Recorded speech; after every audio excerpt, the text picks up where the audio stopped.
नमस्कार मेरे प्रिय श्रोताओं। आज मैं आप सबको महान लेखक प्रेमचंद जी द्वारा लिखी एक कहानी समस्या सुनाने जा रही हूँ। तो आइए सुने कहानी। मेरे दफ्तर में 4 चपरासी हैं। उनमें एक का नाम गरीब है। वो बहुत ही सीधा, बड़ा आज्ञाकारी, अपने काम में चौकस रहने वाला, घुड़कियाँ खाकर चुप रह जाने वाला, यथा नाम तथा गुण वाला मनुष्य है। मुझे इस दफ्तर में साल भर होते हैं, मगर मैंने उसे एक दिन के लिए भी गैर हाजिर नहीं पाया। मैं उसे 9 बजे दफ्तर में अपनी फटी दरी पर बैठे हुए देखने का ऐसा आदी हो गया हूँ कि मानो वो भी उसी इमारत का कोई अंग है। इतना सरल है कि किसी की बात टालना नहीं जानता। एक मुसलमान है, उससे सारा दफ्तर डरता है। मालूम नहीं क्यों, मुझे तो इसका कारण सिवाय उसकी बड़ी बड़ी बातों के और कुछ नहीं मालूम होता। उसके कथनानुसार उसके चचेरे भाई रामपुर रियासत में काजी हैं, फूफा टोंक की रियासत में कोतवाल हैं। उसे सर्वसम्मति से काजी साहब की उपाधि दे रखी है। शेष 2 महाशय जाति के ब्राह्मण हैं। उनके आशीर्वादों का मूल्य उनके काम से कहीं अधिक है। ये तीनों कामचोर, गुस्ताख और आलसी हैं। कोई छोटा सा काम करने को भी कहिए तो बिना नाक भौं सिकोड़े नहीं करते। क्लर्कों को तो कुछ समझते ही नहीं, केवल बड़े बाबू से कुछ दबते हैं। यद्यपि कभी कभी उनसे भी झगड़ बैठते हैं, मगर इन सब दुर्गुणों के होते हुए भी दफ्तर में किसी की मिट्टी इतनी खराब नहीं है जितनी बेचारे गरीब की। तरक्की का अवसर आया है तो ये तीनों मार ले जाते हैं। गरीब को कोई पूछता भी नहीं और सब 10-10 पाते हैं। वो अभी 6 में ही पड़ा हुआ है। सुबह से शाम तक उसके पैर एक क्षण के लिए भी नहीं टिकते। यहाँ तक कि तीनों चपरासी उस पर हुकूमत भी जताते हैं और ऊपर की आमदनी में तो उस बेचारे का कोई भाग ही नहीं। तिस पर भी दफ्तर के सब कर्मचारी, दफ्तरी से लेकर बाबू तक, सब उससे चिढ़ते हैं। उसकी कितनी ही बार शिकायतें हो चुकी हैं, कितनी ही बार जुर्माना हो चुका है और डांट डपट तो नित्य ही हुआ करती है। इसका रहस्य कुछ मेरी समझ में न आता था। हाँ, मुझे दया अवश्य आती थी और अपने व्यवहार से मैं दिखाना चाहता था कि मेरी दृष्टि में उसका आदर चपरासियों से कम नहीं। यहाँ तक कि कई बार मैं उसके पीछे अन्य कर्मचारियों से लड़ भी चुका हूँ। एक दिन बड़े बाबू ने गरीब को अपनी मेज साफ करने को कहा। वो तुरंत मेज साफ करने लगा। दैव योग से झाड़ा को झटका लगा तो दवात उलट गई और रोशनाई मेज पर फैल गई। बड़े बाबू ये देखते ही जामे से बाहर हो गए। उसके दोनों कान पकड़कर खूब बैठे और भारतवर्ष की सभी प्रचलित भाषाओं से दुर्वचन चुन चुन कर उसे सुनाने लगे। बेचारा गरीब आंखों में आंसू भरे चुपचाप मूर्तिवत खड़ा सुनता था, मानो उसने कोई हत्या कर डाली हो। मुझे बड़े बाबू की जरा सी बात पर इतना भयंकर रौद्र रूप धारण करना बुरा मालूम हुआ। यदि किसी दूसरे चपरासी ने इससे भी बड़ा कोई अपराध किया होता तो भी उस पर इतना वज्र प्रहार न होता। मैंने अंग्रेजी में कहा, बाबू साहब, आप ये अन्याय कर रहे हैं। उसने जानबूझकर तो रोशनाई नहीं गिराई। इसका इतना कड़ा दंड अनौचित्य की पराकाष्ठा है। बाबूजी ने नम्रता से कहा, आप इसे जानते नहीं, बड़ा दुष्ट है। मैं तो उसकी कोई दुष्टता नहीं देखता। आप अभी उसे जानते नहीं। एक ही पाजी है। इसके घर 2 हलों की खेती होती है। हजारों का लेन देन करता है। कई भैंसें लगती हैं। इन्हीं बातों का इसे घमंड है। घर की ऐसी दशा होती तो आपके यहाँ चपरासीगिरी क्यों करता? विश्वास मानिए, बड़ा बूढ़ा आदमी है और बला का मक्खी चूस। यदि ऐसा ही हो तो भी कोई अपराध नहीं है। अजी अभी आप इन बातों को नहीं जानते। कुछ दिन और रहिए तो आपको स्वयं मालूम हो जाएगा कि ये कितना कमीना आदमी है। एक दूसरे महाशय बोल उठे, भाई साहब, उसके घर मनो दूध ही होता है। मनो, मटर, ज्वार, चने होते हैं, लेकिन इसकी कभी इतनी हिम्मत न हुई कि कभी थोड़ा सा दफ्तर वालों को भी दे दे। यहाँ इन चीज़ों को तरस कर रह जाते हैं, तो फिर क्यों ना जी जले। और ये सब कुछ इसी नौकरी के बदौलत हुआ है, नहीं तो पहले इसके घर में भूनी भांग न थी। बड़े बाबू कुछ सकुचाकर बोले, ये कोई बात नहीं, उसकी चीज़ है, किसी को दे या ना दे, लेकिन ये बिल्कुल पशु है। मैं कुछ कुछ मर्म समझ गया। बोला, यदि ऐसा तुच्छ हृदय का आदमी है तो वास्तव में पशु ही है। मैं ये ना जानता था। अब बड़े बाबू भी खुले, संकोच दूर हुआ। बोले, इन सौगातों से किसी का उबार तो होता नहीं, केवल देने वाले की सहृदयता प्रकट होती है, और आशा भी उसी से की जाती है जो इस योग्य होता है। जिसमें सामर्थ्य ही नहीं, उससे कोई आशा नहीं करता। नंगे से क्या कोई लेगा? रहस्य खुल गया। बड़े बाबू ने सरल भाव से सारी अवस्था दर्शा दी थी। समृद्धि के शत्रु सब होते हैं, छोटे ही नहीं बड़े भी। हमारी ससुराल या ननिहाल दरिद्र हो तो हम उससे आशा नहीं रखते।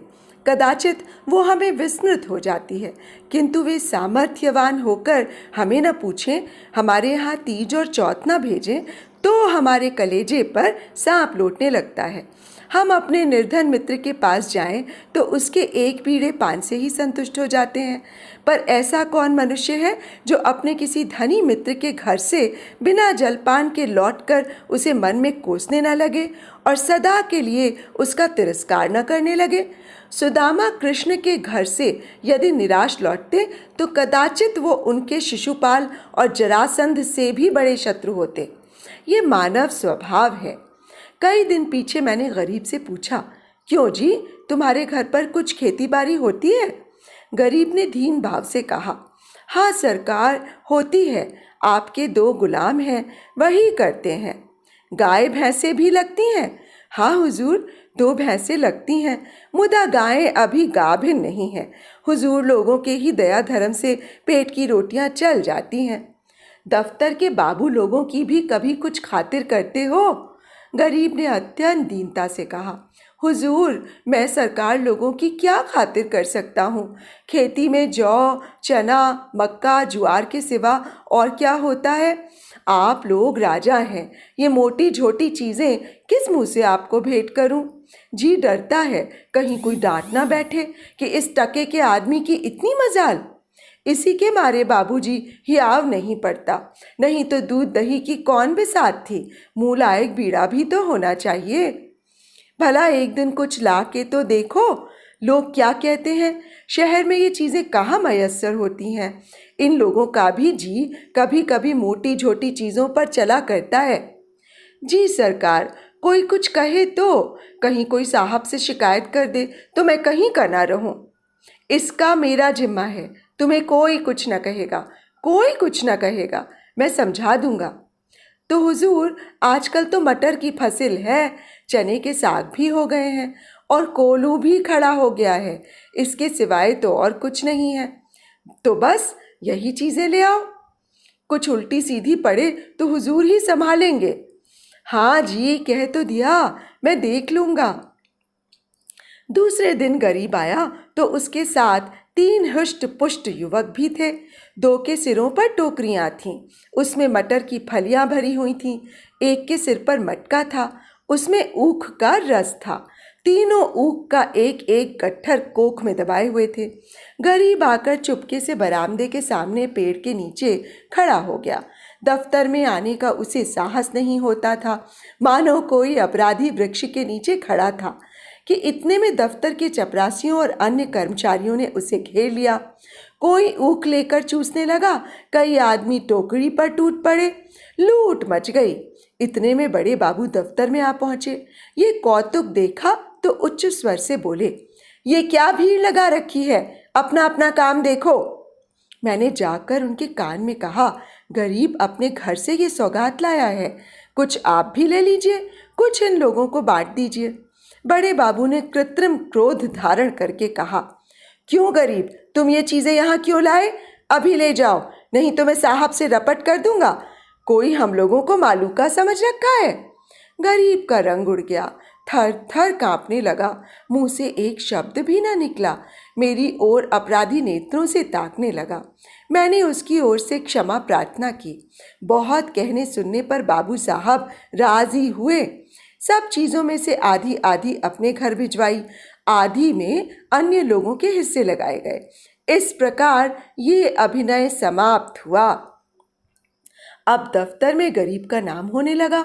इसे नित्य घुड़कियां न मिलती, दिन भर दौड़ना न पड़ता, कर्मचारियों के व्यंग्य और अपने सहयोगियों के कटु वाक्य न सुनने पड़ते। चपरासी लोग स्वयं उसका काम कर देते। उसके नाम में भी थोड़ा सा परिवर्तन हुआ। वो गरीब से गरीब दास बना। स्वभाव में कुछ तब्दीली पैदा हुई। दीनता की जगह आत्म गौरव का उद्भव हुआ। तत्परता की जगह आलस्य ने ले ली।